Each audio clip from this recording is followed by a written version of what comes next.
Jimbeau Hinson has been a staple in the songwriting community for over 40 years, but his life was in jeopardy after contracting HIV. We don't normally bring you such mature subject matter, but this story of perseverance and emotional therapy is certainly worth telling. Lynn caught up with Jimbeau at a showcase for his debut album as an artist, full of material he's written while living with the disease. I feel your heartbeat next to mine, keeping perfect time. Melt to your skin and sink till I am you and you are everything. We're here at 3rd and Lindsley getting ready to catch up this big show Jimbeau Hinson is putting on tonight. What a treat. You're doing a free concert here in Nashville. It's free. All you got to do is walk in and be happy. Be happy. Well, I'm so excited because I know this project is super special to you. Strong Medicine is the name of the album. What can you tell us about it? Well, it's basically about my secret journey through being HIV positive since 1985. In the background is a songwriter in country music, Nashville, Tennessee, and all these songs were songs I wrote thinking they'd never see the light of day, but it's on an album, and I'm out to talk about prevention, and my wife has been negative for 33 years of our marriage. This infection is avoidable. The dance of life. The dance of life is mystical, like you're in the physical. Something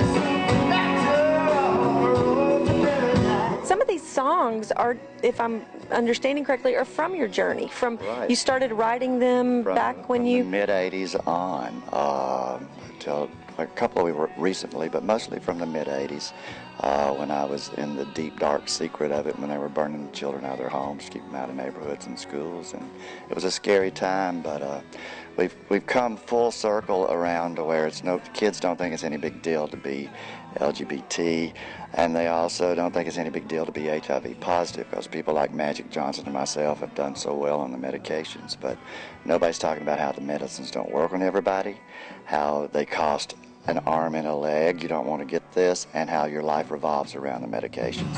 Oh, my Christ, I met my soul, and when I did, I felt the grip of fear to let go.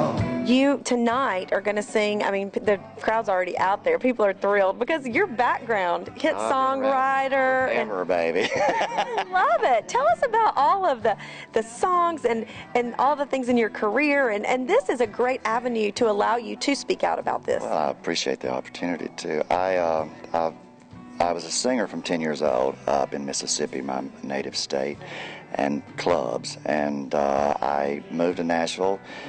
I got offered about 3 major record deals when I was 14, and my voice changed, and I lost pitch attack for a year, and I lost all my deals and all my gigs. Puberty is hard enough, but it liked to kill me. But I met Lynn backstage at one of her rodeos in Mississippi, and I asked her if she'd listen to me sing, and she was kind enough to do that, and she introduced me to her publishers, and I signed my first publishing contract at 16. And I won my first ASCAP award at 18, and I got my first record deal then, and single record deal.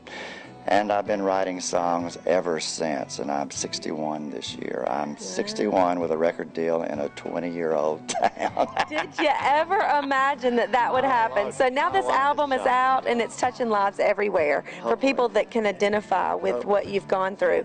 Where can people get this? Wrinkle Records. They sign people over 40, and I overqualify.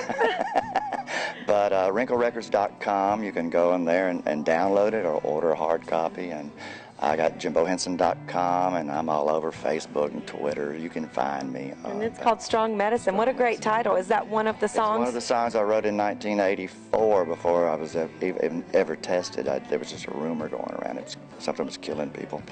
And love was the only medicine that there was then. And after all the years and medical breakthroughs, it's still the strongest medicine. Wow, I love that. Love, love, love. This is great. Thank you so much for sharing this with us. I know it's a very serious thing. It's a serious thing, and it needs to be said, and I'm glad you're giving me the opportunity to do that. Thank you, Kelly. Thank you so much. We can't wait to see you hit the stage here in a minute at 3rd and Lindsley. Hang out. Thank you. Now it's time for our weekly songwriter tip. This week we sit down with hit writer Ben Hayslip as he talks about the importance of co-writing with people you feel comfortable with. A big thing about making this business as a songwriter is you got to find that camaraderie with certain guys or girls that you really hit it off and you feel comfortable with.